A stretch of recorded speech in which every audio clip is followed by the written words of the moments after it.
তো চ্যাপ্টার 1-এ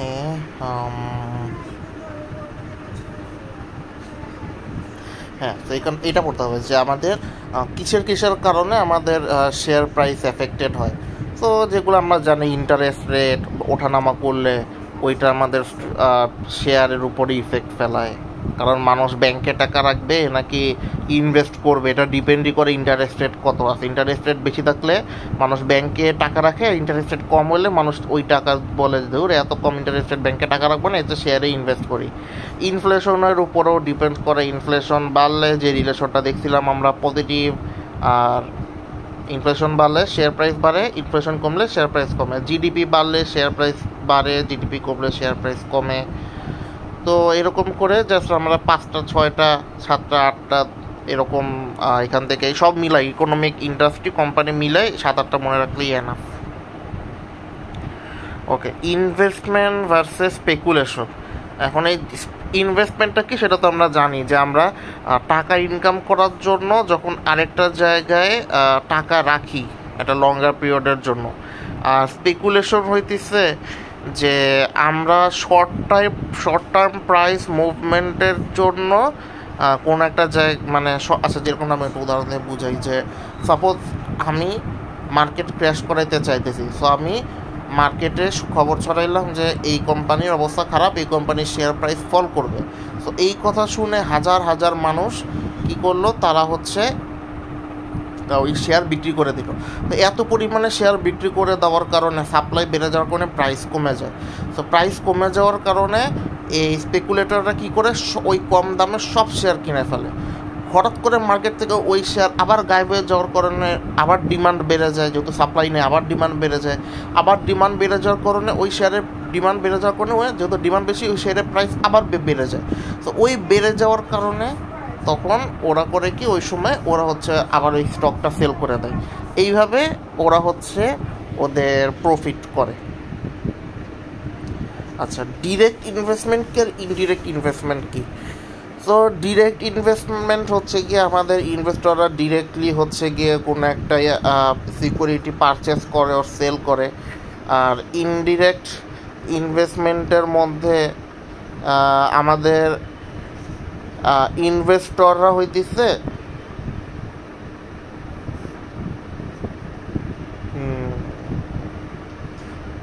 আচ্ছা, indirect investment নিয়ে লেখা নাই না।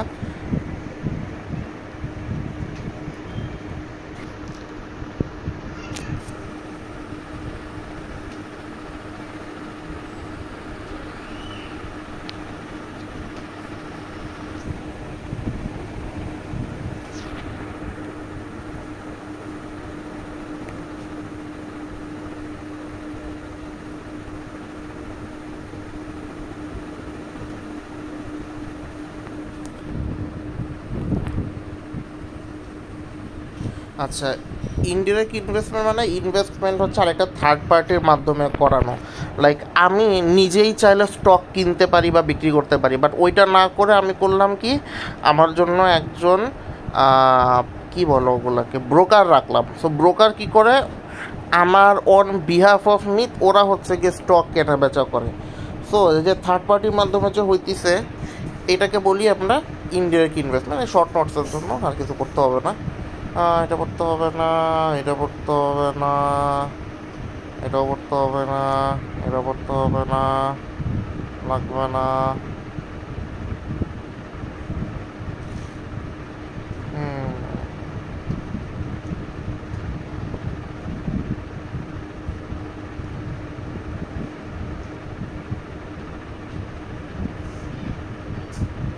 আচ্ছা, যদি আমাদেরকে মার্কেট নিয়ে বলে, যে মার্কেট কয় ধরনের বা মার্কেট স্ট্রাকচার নিয়ে বলে, তাহলে আমরা বলবো মার্কেট হচ্ছে 2 ধরনের। একটা হচ্ছে অর্ডার ড্রিভেন মার্কেট, আর একটা হচ্ছে code driven market. So order driven মার্কেটে যারা মানে কিনতে চায় বা যারা বিক্রি করতে চায়, তারা একটা থার্ড পার্টি, যেটাকে আমরা ব্রোকার বলি, সেই ব্রোকারের মাধ্যমে কেনা বেচা করে। ঠিক আছে, যেখানে একটা সেন্ট্রাল পয়েন্ট থাকে, লাইক ঢাকা স্টক এক্সচেঞ্জ। ওইখানে ওই ঢাকা স্টক এক্সচেঞ্জ কিন্তু কোনো সরকারি প্রতিষ্ঠান, ওটা একটা থার্ড পার্টি, একটা বেসরকারি প্রতিষ্ঠান। তো ওইটার মাধ্যমে হচ্ছে আমাদের কেনা বেচা হয়। আর কোড ড্রাইভেন বা ডিলার মার্কেটে হচ্ছে যারা ডিলার তারা একটা প্রাইস বলে দেয় যে এই প্রাইসে এই স্টকটা বিক্রি করা হবে আর এই প্রাইসে এই স্টকটা কেনা হবে, যেটা আমাদের বন্ড মার্কেটে মানে করে দেয়, মানে একদম ক্লিয়ারলি স্টেট করে দেওয়া থাকে এইটা এইটা প্রাইস হবে, ওইটা প্রাইস হবে। আর অর্ডার ড্রিভেন মার্কেটে এটা কাইন্ড অফ বলতে গেলে আমাদের সাপ্লাই অ্যান্ড ডিমান্ড অফ অর্ডারের উপর ডিপেন্ড করে। এটাও লাগবে না।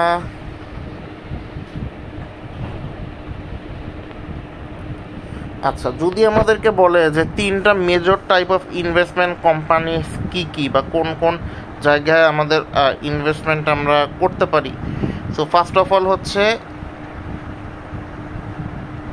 Close end investment company. Close end investment company যারা হচ্ছে আমাদের একটা ফিক্স নাম্বার স্টক ইস্যু করে, যেগুলো আমাদের ঢাকা স্টক এক্সচেঞ্জে সেল হয়, রেগুলার প্রাইস নির্ভর করে সাপ্লাই অ্যান্ড ডিমান্ডের উপরে। এক্সচেঞ্জ ট্রেডেড ফান্ড হইতেছে যেগুলা হচ্ছে আমাদের এইটা কাইন্ড অফ যেই স্টকগুলো আমরা আবার বিক্রি করতে পারি আরেকটা থার্ড পার্টির কাছে, ঠিক আছে? আপনার ছেলে ধরো আমি মাইক্রোসফটের একটা শেয়ার কিনলাম 5,000 টাকা দিয়ে, আমি জানি এটা 1 বছর পর 7,000 টাকা হবে, তো আমার কাছে 1 বছর পর্যন্ত ওয়েট করার সময় নেই, আমি আরেকজনের কাছে 6,000 টাকায় বিক্রি করে দিলাম, সে 6,000 টাকা কিনবে, কিন্তু 1 বছর বাকি যেটুকু সময় বাকি আছে ওইটুকু সময় পরে সে 7,000 টাকা পাবে, তাহলে তার 1,000 টাকা লাভ, আমারও 1,000 টাকা লাভ। সো যেই ধরনের স্টকগুলো এরকম এক্সচেঞ্জ করা যায় ওগুলোকে আমরা বলি এক্সচেঞ্জ ট্রেডেড ফান্ড। এগুলো বন্ডের ক্ষেত্রে বেশি দেখা যায়, ঠিক আছে? ওকে, দেন হচ্ছে মিউচুয়াল ফান্ড বা ওপেন এন্ড ইনভেস্টমেন্ট, যেখানে হচ্ছে আমাদের শেয়ার হচ্ছে কন্টিনিউয়াসলি কেনা বেচা হইতেই থাকে, কোনো ফিক্স নাম্বারের শেয়ার থাকে না, যেটা হচ্ছে যেটাও আমাদের ঢাকা স্টক এক্সচেঞ্জে একটা উদাহরণ। মানে ঢাকা স্টক এক্সচেঞ্জে ক্লোজের মিউচুয়াল ফান্ডও সেল হয়, আবার আমাদের এই ওপেন এন্ড ইনভেস্টমেন্ট কোম্পানি বা ওপেন এন্ড মিউচুয়াল ফান্ডও সেল হয়।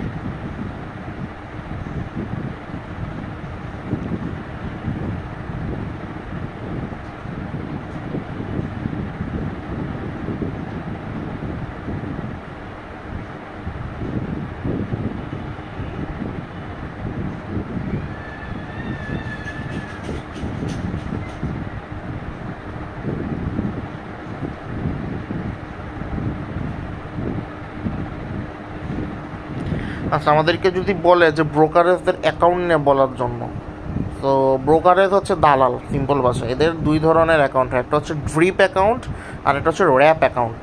সো র্যাপ অ্যাকাউন্টটা কি? So wrap account is a manage investment account where clients pay a single annual fee instead of commission per trade. তো wrap account হচ্ছে গিয়ে তোমার নেটফ্লিক্সের মতো, যে নেটফ্লিক্সে তুমি কি করো, আচ্ছা কোর্সেরার মতো, কোর্সেরাতে তুমি একটা অ্যানুয়াল ফি দিয়ে দাও $1,000, তারপরে তুমি কোর্সেরার সকল কোর্স তুমি করতে পারো। আর ড্রিপ হচ্ছে গিয়ে এরকম যে ওই র্যাপ অ্যাকাউন্ট তুমি এই নেটফ্লিক্সের মধ্যে চিন্তা করো যে একটা অ্যানুয়াল ফি দিতে হয় আর কোনো প্রতি কমিশনের উপর কোনো ফি দিতে হয় না।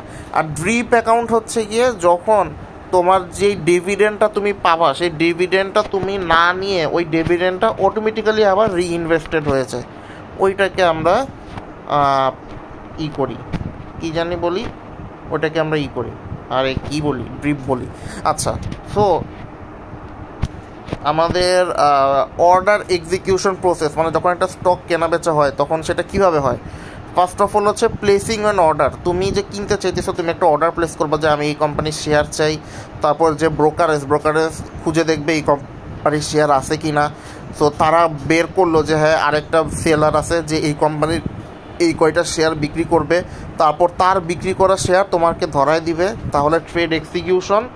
আর সেটেলমেন্ট হচ্ছে তোমাদের এই ট্রেড হয়ে যাওয়ার 2 দিন, মানে 2 দিন লাগে আর কি তার কাছ থেকে টাকা নিয়ে তোমাকে পাঠাইতে। এটাকে আমরা transaction day plus two date, ওটাও 3 দিন আর কি এরকম লাগে। যে সেলার যে বিক্রি করছে আরেকজন, সে যে তার কাছ থেকে যে আমরা টাকাটা পাবো সেই টাকাটা পাবো আমরা 3 দিন পরে। হ্যাঁ, types of order. Market order, limit order, stop order, trailing stop order. So কখন কোন অর্ডার কাজ করে? সো মার্কেট অর্ডার কি? সো যখন আমাদের মার্কেট প্রাইস যেটা থাকবে ওইটাই প্রাইসেই যদি আমরা কিনতে চাই বা বিক্রি করতে চাই, ওই ইমিডিয়েটলি যেই প্রাইস আছে ওই প্রাইসেই, তখন সেটাকে আমরা মার্কেট অর্ডার বলি। আর লিমিট অর্ডার হচ্ছে আমরা বিক্রি করব সাপোজ অনলি যদি আমার, ধরো আমি লিমিট অর্ডারে বলে দিলাম 100 টাকা ওর অ্যাবভ যদি যায় তাহলেই আমার শেয়ার বিক্রি হবে, এছাড়া বিক্রি হবে না।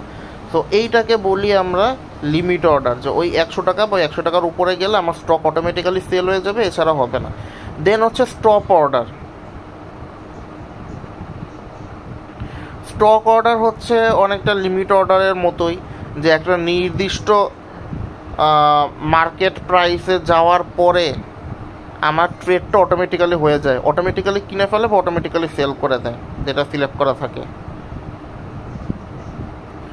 Trailing stop order.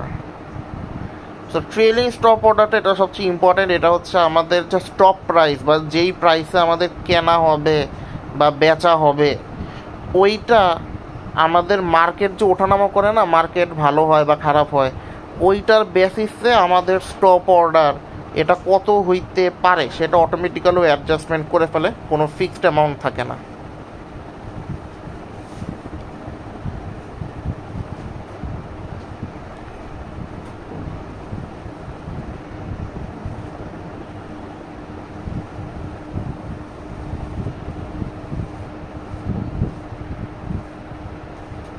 আচ্ছা, একজন তোমাকে এরকম কোয়েশ্চেন দিতে পারে যে সিকিউরিটি মার্কেটে ইনভেস্টররা কিভাবে এরকম ওঠানামা থেকে বাঁচবে বা কীভাবে রিস্ক থেকে বাঁচবে।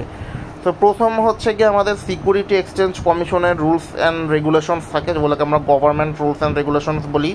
দেন হচ্ছে সেলফ রেগুলেশন থাকে, যেরকম হচ্ছে আমাদের ফাইন্যান্সিয়াল ইন্ডাস্ট্রিদের কিছু রুলস রেগুলেশনস থাকে। তারপর হচ্ছে আমাদের ডিএসি, সিএসি, ওদেরও কিছু রুলস রেগুলেশনস থাকে যেগুলো মেনটেন করতে হয়। আর ইনভেস্টর প্রোটেকশনের জন্য আমাদের বিভিন্ন ইন্স্যুরেন্স কোম্পানি আছে, মেডিটেশন অ্যান্ড আরবিট্রেশন আছে। সো মেডিটেশন আরবিট্রেশন কি? মেডিটেশন হচ্ছে একটা থার্ড পার্টি, যেই থার্ড পার্টি হচ্ছে যার কোনো লাভ লস নাই এই ট্রেডে, সে হচ্ছে বোথ বায়ার অ্যান্ড সেলার দুইজনের জন্যই ভালো হবে এরকম একটা প্রাইস সেট করে দেয়, যাদের কোনো লাভ লস নাই। আর আরবিট্রেশন হইতেছে যখন একটা থার্ড পার্টি একটা ফাইনাল ডিসিশন দেয় যে বায়ার অর সেলারকে এইটাই করতে হবে। এটা মেইনলি আমাদের টাইপের, ওই যে কোর্টকে আমরা কোর্টের অর্ডারকে আমরা আরবিট্রেশন বলি।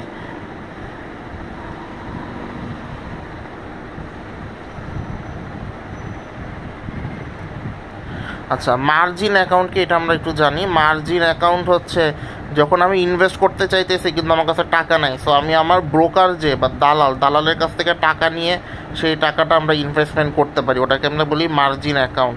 সো এই মার্জিন অ্যাকাউন্ট কীভাবে কাজ করে?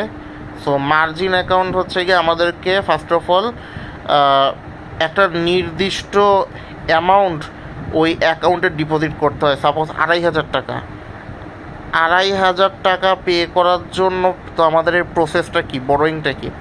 With a margin account you don't have to pay the full amount for your stocks, you can pay part of it and borrow the rest from your broker. The broker often borrows money from a bank to lend it to you. ধরো তুমি 5,000 টাকা share কিনতে চাচ্ছ, তোমার অ্যাকাউন্টে 2,000 টাকা আছে, but ওই 3,000 টাকা তোমার দালাল নিবে। এই দালাল কি করে? দালাল হচ্ছে সাপোজ ব্যাংকের কাছ থেকে 12% ইন্টারেস্ট রেটে টাকাটা ধার নেয়। 12%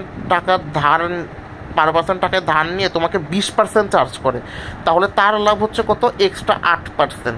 তো এইভাবে আমাদের এই মার্জিন অ্যাকাউন্টটা কাজ করতেছে।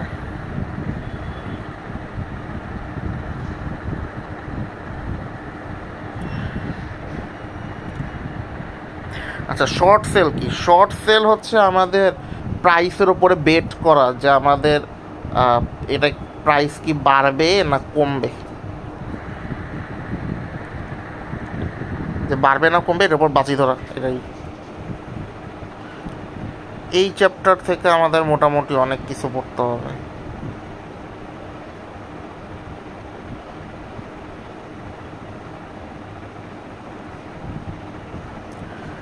আচ্ছা, আমাদের ইন্ডাস্ট্রি অ্যানালাইসিস হচ্ছে যেইখানে আমরা হচ্ছে কোনো একটা পার্টিকুলার ইন্ডাস্ট্রির পারফরমেন্স কেমন সেটা বিভিন্ন ওয়েতে অ্যানালাইসিস করি।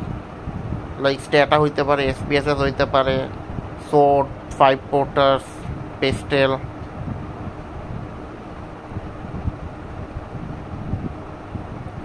ক্রস সেকশনাল ইন্ডাস্ট্রি পারফরমেন্স কখন বলে?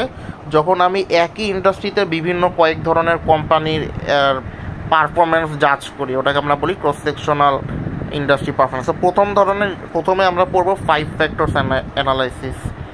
সো 5 ফ্যাক্টরস অ্যানালাইসিস হচ্ছে আমাদের মেইনলি একটা কোম্পানির জন্য করা হয় বা একটা ইন্ডাস্ট্রির জন্য করা হয়। সেই ইন্ডাস্ট্রি আমাদের টোটাল 5টা ফোর্স আছে। তো এইটা চিন্তা করা হয় যে আমার কোম্পানির অবস্থা কীরকম হবে। তো 5 ফোর্স কি? থ্রেট অফ নিউ এন্ট্রেন্টস, যদি অন্য একটা কোম্পানি ইজিলি আমার ইন্ডাস্ট্রিতে এসে বিজনেস করতে পারে, সাপোজ আমি চকলেট বানাই, তো ইজিলি যখন এভাবে এসে বিজনেস করতে পারতেছে মানে আমার থ্রেট হাই। সো এখন আমাকে নিজের বিজনেস কীভাবে আগানো যায়, আরও ভালো করা যায়, সেই দিকে চিন্তা করতে হবে। দেন হচ্ছে বার্গেনিং পাওয়ার অফ সাপ্লায়ার্স, সাপ্লায়াররা কী পরিমাণে তাদের হাতে পাওয়ার আছে বার্গেইন করার জন্য যে আমি এই টাকাই সেল আপনাকে সাপ্লাই দিব, এর বেশি বা কমে দিব না। তো তাদের উপরও ডিপেন্ড করতেছে যে লাস্টলি আমার এটা কীরকমভাবে দাঁড়াচ্ছে। বায়ারদের ক্ষেত্রেও সেম, বায়াররাও কী পরিমাণ বার্গেইন করতে পারতেছে এটার উপরও ডিপেন্ড করতেছে আমার বিজনেসের কী অবস্থা হবে। দিন হচ্ছে threat of substitute products or service, মানুষ চকলেট না খেয়ে চাইলে আমার চকলেটের সাবস্টিটিউট কী আছে? বিস্কুট আছে, বিস্কুটের ওখানে আর কি আছে? ওয়েফার আছে, আইসক্রিম আছে। তো যখন এরকম আমার সাবস্টিটিউট প্রোডাক্ট ওর সার্ভিস অনেক বেশি আছে তখন কি আমাকে প্রাইসটা লো করতে হয়। ইন্ডাস্ট্রি রাইভালরি, তো আমার অলরেডি যে এই ইন্ডাস্ট্রির মধ্যে এক্সিস্টিং যে কোম্পানিগুলো আছে এই কোম্পানির মধ্যে এক একজনের পারফরমেন্স কীরকম, কে কীরকম আমার মার্কেট খেয়ে রাখছে। যেরকম আইসক্রিম ইন্ডাস্ট্রিতে কী কী আছে? স্যাভয় আছে, পোলার আছে, ইগলু আছে, জায়েন্ট জু আছে, বেলিসিমো আছে, লাভেলো আছে, আর কোয়ালিটি আছে। সো অলরেডি এক্সিস্টিং এই ইন্ডাস্ট্রি রাইভালরির মধ্যে আমার কি অবস্থা সেটা আমাকে খুঁজে বের করতে হবে। দেন হচ্ছে পেস্টেল অ্যানালাইসিস। পেস্টেল হচ্ছে পলিটিক্যাল, ইকোনমিক্যাল, সোশ্যাল, টেকনোলজিক্যাল, এটা হচ্ছে ইনভায়রনমেন্টাল, আরেকটা হচ্ছে লিগাল। তো পেস্টেল অ্যানালাইসিস আমাদের দেখতে হয় পলিটিক্যালি যে আমাদের দেশের রাজনৈতিক অবস্থা আমার বিজনেসের উপরে কেমন প্রভাব ফেলাইতেছে, আমার চাঁদাটাতে কেমন দেওয়া লাগতেছে। ইকোনমিক ফ্যাক্টরসে দেখো আমার দেশের মানুষের ইকোনমিক ক্ষমতা বা পারচেজিং পাওয়ার বা ইনফ্লেশন কেমন। সোশ্যালে দেখা হয় যে আমাদের কালচারাল বা রিলিজিয়াস পারপোজে আমার এই প্রোডাক্টটা কীরকম সেল হবে। টেকনোলজিক্যালি দেখা হয় যে টেকনোলজিক্যাল চেঞ্জের কারণে আমার বিজনেস কতটা এফেক্টেড হইতেছে। ইকোনমিক্যালি দেখা হয়, এনভায়রনমেন্টালি দেখা হয় যে আমার যে এনভায়রনমেন্ট, এই এনভায়রনমেন্ট আমার এই বিজনেসের জন্য বিজনেস ফ্রেন্ডলি কিনা। লিগালে দেখা হয় যে একটা দেশের যে লিগাল যে সাপোর্ট আছে সেই সাপোর্টটা কি আমার বিজনেসের জন্য ফ্রেন্ডলি অর নট। দেন হচ্ছে আমাদের industry life cycle model. Industry life cycle model হচ্ছে প্রথম হচ্ছে এমব্রায়োনিক স্টেজ। এমব্রায়োনিক স্টেজ হচ্ছে কি, এটা হচ্ছে আমাদের ইউ কার্ভ। এমব্রায়োনিক স্টেজ হচ্ছে যখন থেকে আমাদের গ্রোথ শুরু হয়, মানে আমরা আমাদের প্রোডাক্টটা সেল করি, সেল করা বানানো শুরু করি, তারপরে এটা গ্রোথ স্টেজে যায়, মানে আস্তে আস্তে উপরের দিকে ওঠা শুরু করে। এরপরে গিয়ে আমাদের শেক আউট স্টেজ, যেটা মানে একদম উপরের লেভেলে, যেখানে গিয়ে হঠাৎ করে আমাদের সেল একটা স্টেবল পজিশনে চলে যায় আর আমাদের গ্রোথ থেমে যায়, কিন্তু সেল অনেক। ম্যাচিউর স্টেজ হইতেছে যখন আমাদের আর বাড়ে না, আর অনেকের কাছে এরকম প্রোডাক্ট আছে আর এখন আস্তে আস্তে ওটা একটু নিচের দিকে আসা শুরু করছে। ডিক্লাইনিং স্টেজ হচ্ছে যখন আমার স্টক আর আবার যে এই প্রোডাক্টের ডিমান্ড আর প্রাইস সব একবারে নিচের দিকে কমে যাওয়া শুরু করে। দেন হচ্ছে আমাদের কোম্পানি অ্যানালাইসিস, কোম্পানি অ্যানালাইসিস পড়তে হবে না, এইটুকু করলেই হবে। আচ্ছা, রিস্ক। তো রিস্ক আমাদের বেশি না কম এটা বোঝার জন্য আমরা এই 4টা মেথড ইউজ করি। ফার্স্ট অফ অল হচ্ছে degree of total leverage. So degree of total লিভারেজে দেখা হয় যে আমার একটা কোম্পানির বা আমার সেলসের চেঞ্জের কারণে আমার ইপিএস কতটা এফেক্টেড হইতেছে।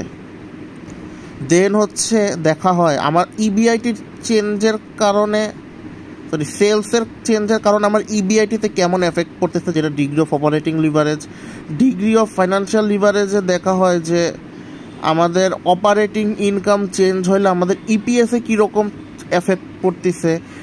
আর টোটাল লিভারেজে দেখা হয় যে আমাদের সকল জিনিসের এফেক্ট এটা ইপিএসে কীরকম ফেলাইতেছে। তো এটা আমাদের টোটাল লিভারেজ।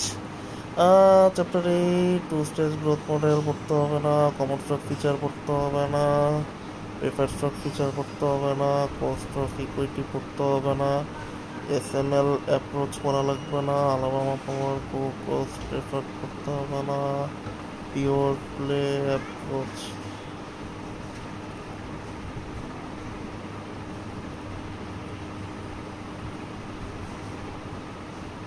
আচ্ছা, পিওর প্লে অ্যাপ্রোচটা কি?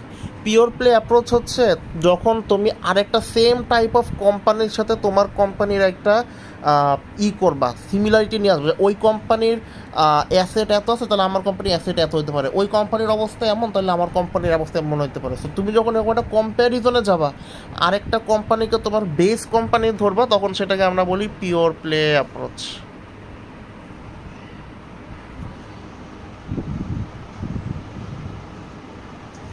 ওকে, types of bond.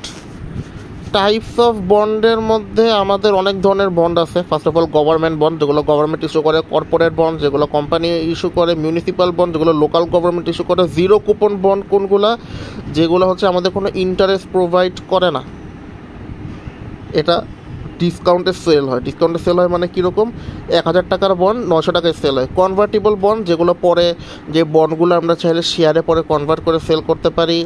R কলেবল bonds কোনগুলো, যেগুলো হচ্ছে ইস্যুয়াররা চাইলে আগেই পে করে ফেলতে পারে। জাঙ্ক বন্ড কোনগুলো, যেগুলোর রিস্ক অনেক বেশি।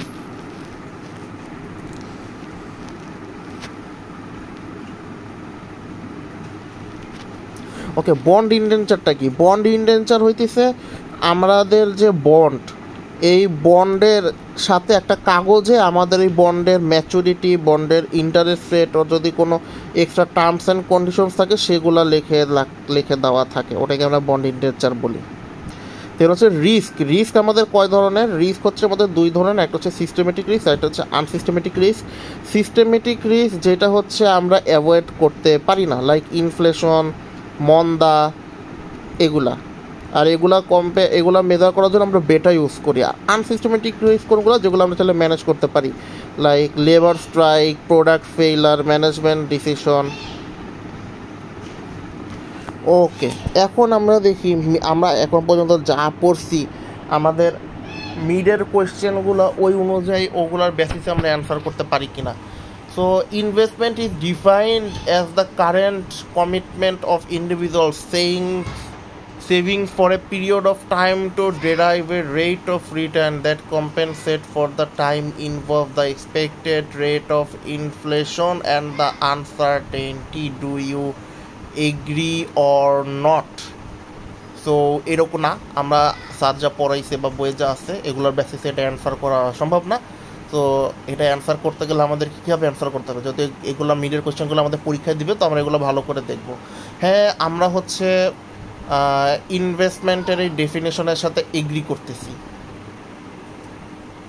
সো আমাদের কি ডেফিনেশনটা বলতেছে, ইনভেস্টমেন্ট বলতে বোঝানো হইতেছে যে কারেন্টলি একটা মানুষের যে সেভিংসটা আছে সেইটা সে একটা নির্দিষ্ট সময়ের জন্য একটা নির্দিষ্ট রেটের বিনিময়ে একটা নির্দিষ্ট টাইমের জন্য ইনফ্লেশনের থেকে বেশি হবে এরকম একটা টাকা ফেরত পাওয়ার আশায় আনসার্টেনিটি বা রিস্ককে সহ আরেক জায়গায় রাখে।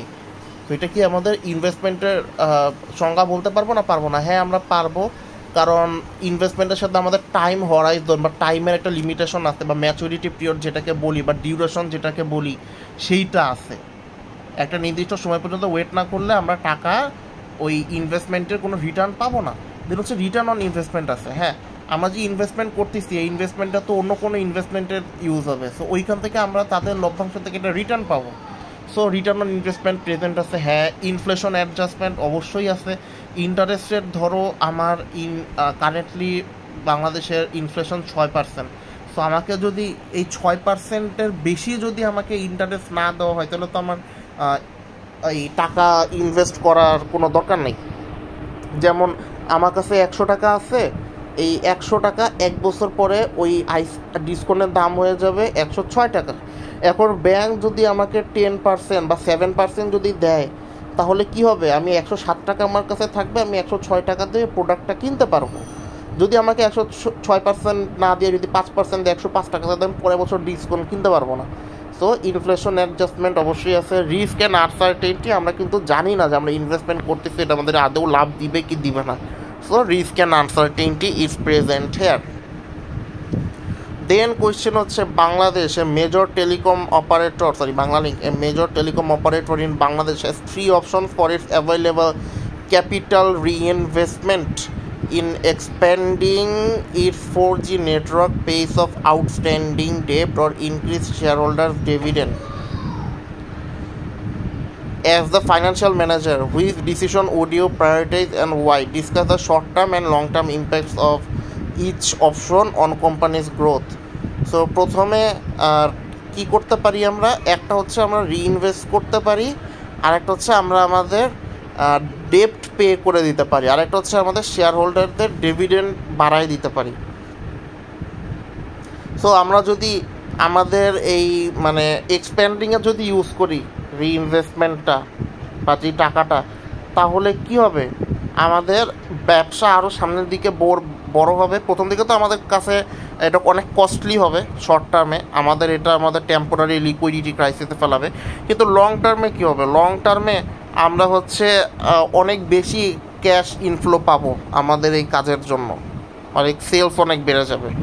পেইং অফ আউটস্ট্যান্ডিং ডেপ্ট, এটাও অনেক ভালো, আমার ঋণ কমে যাবে, আমাকে কম ইন্টারেস্ট পে করতে হবে। কিন্তু লং টার্মে কী হবে? লং টার্মে যদি এটা আমার ফাইন্যান্সিয়াল স্টেবিলিটি আনবে, কিন্তু আমি অপরচুনিটি কস্ট বেড়ে যাবে, কারণ আমি চাইলে ফিউচারে আমার রেভিনিউ বাড়াইতে পারতাম, সেটা আমার আর বাড়বে না। ও ইনক্রিজিং শেয়ার হোল্ডার্স ডিভিডেন্ড, এটা হচ্ছে সবচাইতে বাজে। আমি যদি আমার শেয়ার হোল্ডারদের ডিভিডেন্ড বাড়াই দিই সেটা আমার ইনভেস্টরদের জন্য ভালো, কিন্তু এটার কারণে আমার ব্যবসার লস বাড়তে থাকবে। মানে ব্যবসায় আমি চাই আমার ইন্টারেস্টের অ্যামাউন্ট সব প্রতিনিয়ত বাড়তে থাকবে, এবং আমি কোনো নতুন অপরচুনিটি গ্র্যাব না করার জন্য একটা সময় পরে আমার ব্যবসা দেউলিয়া হয়ে যাবে। দেন আছে পাঠাও এ লিডিং রাইড শেয়ারিং। আচ্ছা, এখানে হচ্ছে আইপিও প্রসেস নিয়ে জানা বলা আছে। আইপিও প্রসেস আমাদের ওই ফার্স্ট 10টা কোয়েশ্চেনে 3 নম্বরে ছিল, সো ওই আইপিও প্রসেসটা আমরা এখানে লিখে দিব, এইগুলো লিখবো না।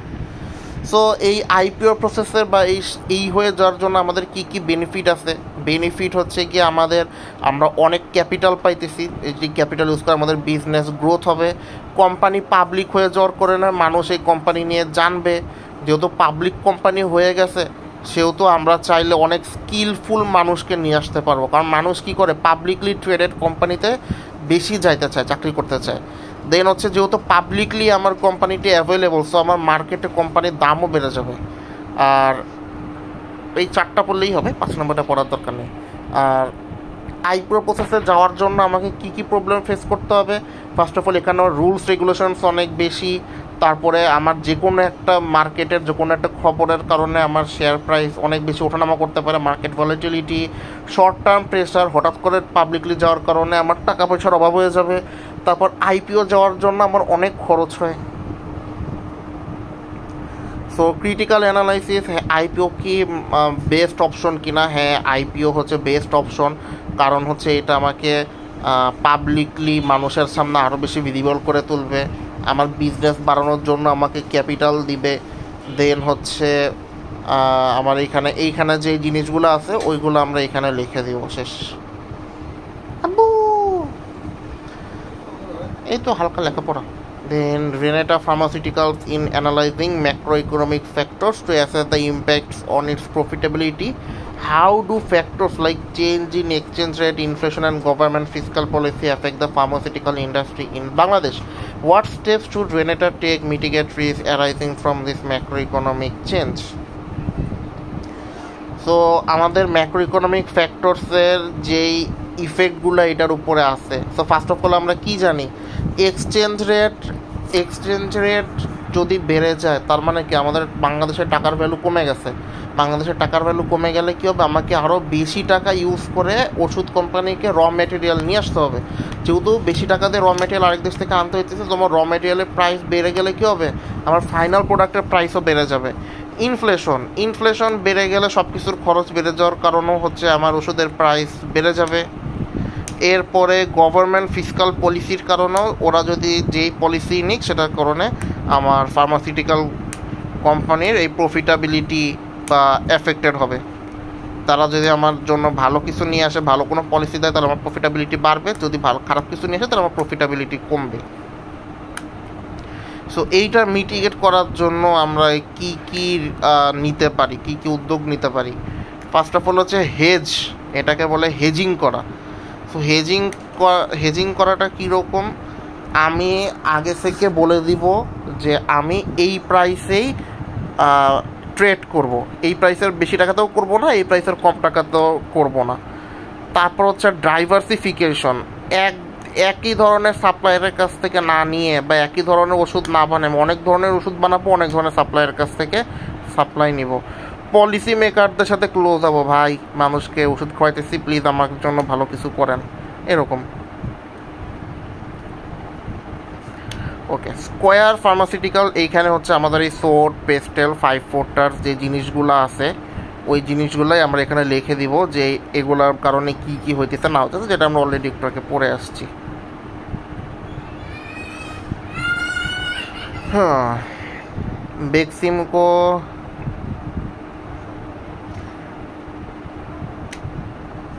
জাঙ্ক বন্ড নিয়ে বলা আছে।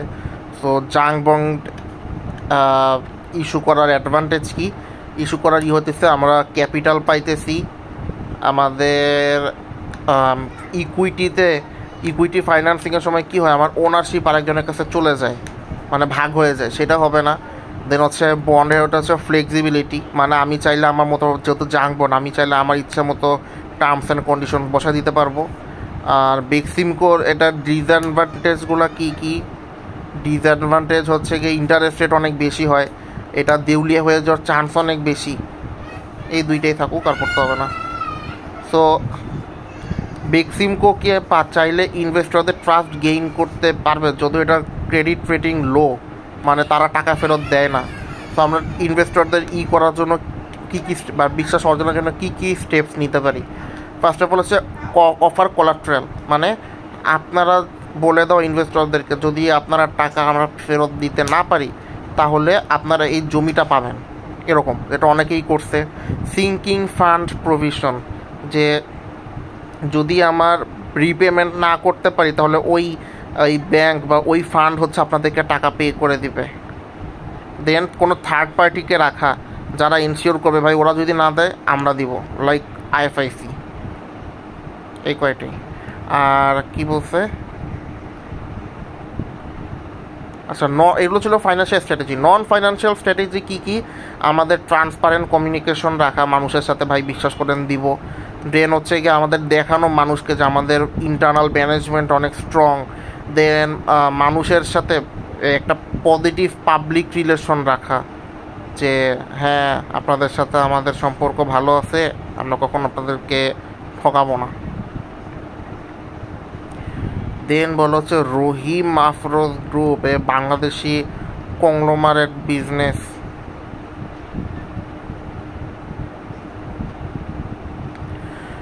leading Bangladeshi conglomerate business is planning to expand its renewable energy division. The company has a balanced mix of debt and equity, but is considering increasing its leverage to take advantage of low interest rates. Using the traditional theory, analyze the potential impact of increasing leverage on Rahim Afroz Group's cost of capital and overall valuation. How might the MML theory with taxes justify the decision of increased debt? Discuss the risk of financial distress Rahim Afroz might face if it increases leverage significantly, and how can it mitigate risk. So leverage মানে হচ্ছে আমাদের লোনে চলে যাওয়া। তো traditional theory আমাদেরকে কি বলতেছে, যদি আমি লোন বেশি নিলে আমার কী হবে, কোস্ট অফ ক্যাপিটাল বেড়ে যাবে। কোস্ট অফ ক্যাপিটাল বেড়ে গেলে কী হবে, আমাকে বেশি পরিমাণে ইন্টারেস্ট রেট দিতে হবে। বেশি করে ইন্টারেস্ট রেট দিলে কী হবে, আমার প্রফিটেবিলিটি কমে যাবে। যদি আমার প্রফিট কম হয়ে যায় তখন আমার কী হবে, আমি হয়তো সামনে এই লোনের টাকাটা পে ব্যাক নাও করতে পারি। সামনে যদি আমি আমার লোনের টাকাটা পে ব্যাক করতে না পারি, তাহলে একটা লোনের সাথে আরেকটা লোন যোগ হয়ে কম্পাউন্ডিং ফ্যাক্টরের কারণে এটার অ্যামাউন্ট বাড়তেই থাকবে। অ্যান্ড বাড়তে একসময় এটা আমার কোম্পানিকে দেউলিয়া করে নিয়ে যাবে। দেন থিওরি ট্যাক্স কি বলে, যে যেহেতু আমার কর্পোরেট ট্যাক্স আছে, কর্পোরেট ট্যাক্স থাকার কারণে আমার ট্যাক্স শিল্ড থাকবে, আমাকে কোনো ট্যাক্স পে করতে হবে না। যদি এরকম থাকে, আমি নিজে ফাইন্যান্সিং করলে আমার ট্যাক্সের 40% আর আমার কোস্ট অফ ক্যাপিটাল হচ্ছে 20%, তাহলে কি হবে, আমি যদি লোন নেই তাহলে আমার 20% টাকা আরও হাতে এক্সট্রা থাকবে, কারণ আমাকে ট্যাক্স দিতে হইতেছে না। সো এইটার কারণে কি হবে, আমার কাছে আরও অনেক টাকা বেঁচে যাবে। অনেক টাকা বেঁচে যাওয়ার কারণে ওইটা আমার প্রফিট বাড়তে থাকবে। প্রফিট বাড়তে থাকলে আমি ওই টাকা দিয়ে ডেট রিপে করে দিতে পারবো এবং আমার কাছে অনেক টাকা থাকবে, এবং আমি আস্তে আস্তে রিপে করব যাতে আমার কোনো ট্যাক্স না দিতে হয় এবং আমার কোম্পানির গ্রোথ ভালো হয়। ফাইন্যান্সিয়াল ডিস্ট্রেসের রিস্ক কী, হ্যাঁ, আমি যদি টাকা পে ব্যাক করতে না পারি আমার ইন্টারেস্ট রেট বাড়তেই থাকবে। ইন্টারেস্ট রেট বাড়তে একটার সাথে আরেকটা যোগ হইতে কম্পাউন্ডিং ফ্যাক্টরে গিয়ে আমি একসময় ডিফল্ট করে যাব বা দেউলিয়া হয়ে যাব। দেউলিয়া হয়ে গেলে বা আমি পেমেন্ট মিস করলে আমার কোম্পানির যে ক্রেডিট রেটিং, যে আমি কীরকম টাকা পে করি, তো এইটা খারাপ হয়ে যাবে। খারাপ হয়ে গেলে পরে অন্যান্য কোম্পানি বা অন্য ব্যাংক আমার সাথে আর কোনো বিজনেস করতে চাবে না। তো এইটার জন্য আমরা কি করব, এটার জন্য আমরা একটা অপটিমাল ডেপ্ট ইকুইটি রেশিও রাখবো, যে এই ডেপ্ট ইকুইটি রেশিওতে আমার ব্যবসার অবস্থা সবচেয়ে ভালো হয়, আমাদের যাতে ক্যাশ ফ্লো অনেক ভালো হয় সেইটার জন্য বিভিন্ন স্টেপস নিব। আমাদের বিভিন্ন জায়গা থেকে যাতে রেভিনিউ আসে সেইটার জন্য আমরা বিভিন্ন ব্যবস্থা নিব। দেন আমরা হচ্ছে একটা ট্রান্সপারেন্ট কমিউনিকেশন রাখবো বিভিন্ন পার্টির সাথে, এগুলোই। So there are different types of dividend discount models such as the constant growth model or the two-stage or multi-stage dividend discount model. Differentiate between constant DDM or two-stage DGM. What are the key assumptions behind each model? Considering that ACI Limited, a diversified Bangladeshi conglomerate, is experiencing strong short-term growth from its pharmaceuticals and consumer brands, but may stabilize in the long term. Explain why the two-stage DDM would be more suitable than the Gordon Growth model for valuing its stock. So constant growth মডেলে এটা আমাকে চিন্তা করা হয় যে dividend একটা constant রেটে সব সারা জীবন গ্রো হইতে থাকবে। এটা চিন্তা করা হয় আমার ডিভিডেন্ড সবসময় স্টেবল থাকবে, আমার গ্রোথ বেশি হবে আমার রিকোয়ার্ড রেট অফ রিটার্ন থেকে, আর কোম্পানি হচ্ছে আমার রেগুলার পেমেন্ট দিবে। আর টু স্টেজ ডিডিএমে বলা হয় যে আমার ডিভিডেন্ড দেওয়া নেওয়া এটা ওঠানামা করতে পারে, আর এটা হচ্ছে ফ্লেক্সিবল, কারণ হঠাৎ করে ইকোনমি ভালো হইতে পারে বা খারাপ হইতে পারে। আর টু স্টেজ বেটার কেন, টু স্টেজ বেটার কারণ হচ্ছে আমার কোম্পানি তো সবসময় ডিভিডেন্ড দিবে না, বা আমার কোম্পানি কোনো সময় ভালো চলবে কোনো সময় খারাপ চলবে। তো তখন কিন্তু আমার যে সেই গ্রোথও ওঠানামা করবে, আর গ্রোথ ওঠানামা করলে কী হবে, আমার কোম্পানির ভ্যালু ওঠানামা করবে। সো আমার কোম্পানির ভ্যালুয়েশন করতে ইজি হবে। আর এটুকুই। আচ্ছা, তাহলে এটা আরেকটু করে বলি সো এরকম যদি করি, যদি এরকম আমার কাছে দুইটা গ্রোথ থাকে, তাহলে কী হবে, আমি আরও মানে লোন নেওয়ার সময় বলতে পারবো যে আমার হয় এরকম গ্রোথ হবে, না হলে এরকম গ্রোথ হবে। সো ব্যাংক যখন লোন দিবে তখন তারা দেখবে যে না, এরা তো বলতেছে এদের গ্রোথ বাড়লে এত হইতে পারে বা কমলে এত হইতে পারে, যেটা আমরা ওই ফরকাস্টিংয়ের সময় দেখি। ওরা আমাদেরকে একটা মেইন ভ্যালু দেয় ফরকাস্ট করে, এবং সেটা আপার ভ্যালু এবং লোয়ার ভ্যালুও দিয়ে দেয় যে আমাদের এটা হইতে পারে বা ওইটাও হইতে পারে। গ্রোথের ক্ষেত্রেও সেরকম, যখন আমরা আপার বাউন্ড বা লোয়ার বাউন্ড দিয়ে দিব, তখন হচ্ছে গিয়ে আমাদের ওইটা আরও বেশি অ্যাকসেপ্টেবল হবে মানুষের কাছে বা থার্ড পার্টির কাছে।